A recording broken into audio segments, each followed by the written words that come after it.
उप मुख्यमंत्री और गृह मंत्री विजय शर्मा नक्सल मुद्दे पर प्रेस कॉन्फ्रेंस कर रहे। सीधे आपको ले चलते हैं। जिला पंचायत के अध्यक्ष और नगरीय निकायों के अध्यक्ष जितने भी स्थानीय चुनाव हुए उन स्थानीय चुनाव के जनप्रतिनिधियों के साथ उनका भोजन ऐसा रखा गया है।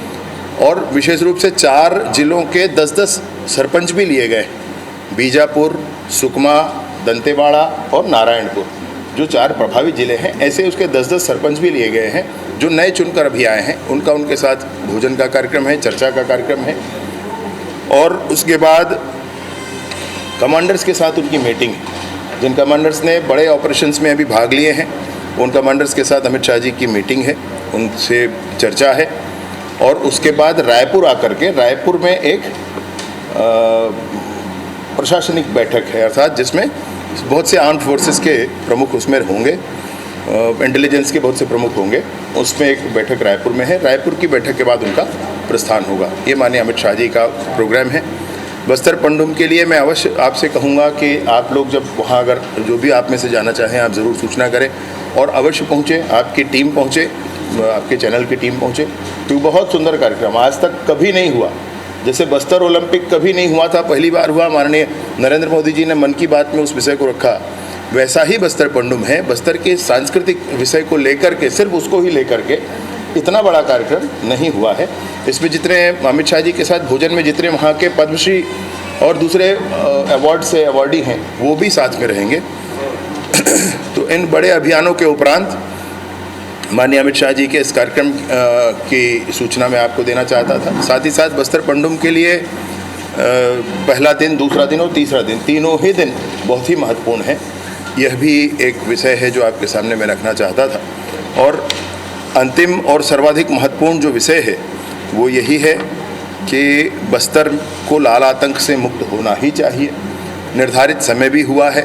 माननीय अमित शाह जी जिन्होंने नॉर्थ ईस्ट की इंसर्जेंसी समाप्त की, जिन्होंने 370 समाप्त किया, जिन्होंने देश में कोने कोने में होने वाले बम धमाकों को ख़त्म किया, उन्होंने संकल्प लिया है कि मार्च 2026 तक सशस्त्र नक्सलिज्म समाप्त होगा।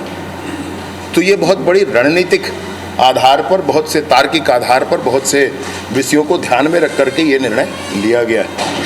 और इसलिए पूरी टीम माननीय विष्णुदेव साई जी के नेतृत्व में पूरी टीम काम कर रही। और मैं सोचता हूँ कि बिल्कुल निर्धारित समय अथवा उससे पहले भी सशस्त्र नक्सलिज्म से छत्तीसगढ़ मुक्त होगा, उसमें भी कोई संशय नहीं। और इसलिए ये बड़ा ही क्रूशियल और बड़ा ही महत्वपूर्ण समय हम सब के लिए है जब हमारा प्रदेश लाल आतंक से मुक्त होगा। बंदूक लेकर जंगल में घूमने का अर्थ क्या है कोई ये समझ ना पाया आज तक। वो सारे लोग अब वापस आ रहे हैं। अभी बीजापुर में 50 लोगों ने एक साथ सरेंडर किया, आपने देखा। वो 50 लोग जिनमें सरेंडर किए उसमें PLGA बटालियन 1 के मेंबर भी हैं, जो मुख्य हेड माना जाता है पूरे उनके सशस्त्र नक्सलिज्म का प्रमुख माना जाता है। वो PLGA बटालियन 1, उसके सदस्य भी उसमें हैं। उसमें मिलिशिया के लोग हैं, CNM के लोग हैं, मिलिशिया के कमांडर, डिप्टी कमांडर्स भी उसमें हैं। और इस तरीके से वो जो लोग नीचे उनका साथ देते हैं वो सारे लोग अब सरेंडर कर रहे हैं। और इसमें अन्य योजना एलबत पंचायत के माध्यम से भी हम लोगों ने लाई है।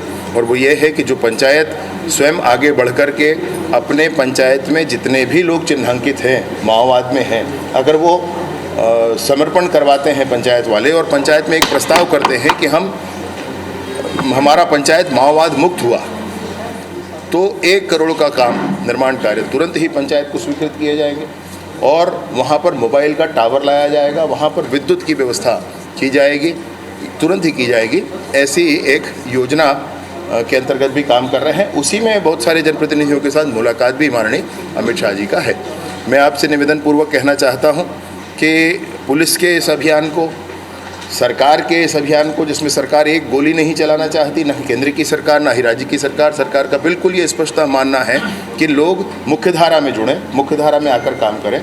और उसके लिए बहुत अच्छी सरेंडर पॉलिसी, आज तक की सबसे अच्छी सरेंडर पॉलिसी मैं आपसे कहना चाहता हूँ। पूरे देश की सबसे अच्छी सरेंडर पॉलिसी ये छत्तीसगढ़ में है, क्योंकि पूरे देश में सर्वाधिक प्रभावित भी हम ही हैं। और इसलिए इस सरेंडर पॉलिसी के आधार पर बहुत से लोग वापस भी आ रहे हैं। अन्य को भी आना चाहिए। ये आपके माध्यम से अगर कोने कोने तक समाचार पहुँचे तो ये बहुत अच्छा होगा। इन सभी बातों के साथ आने वाले 3 दिनों में बस्तर पंडुम में आप समय दें, उस पर ध्यान दें, उसको जनता तक ले जाएं। ये बस्तर के वैभव का विषय है, बस्तर के गौरव।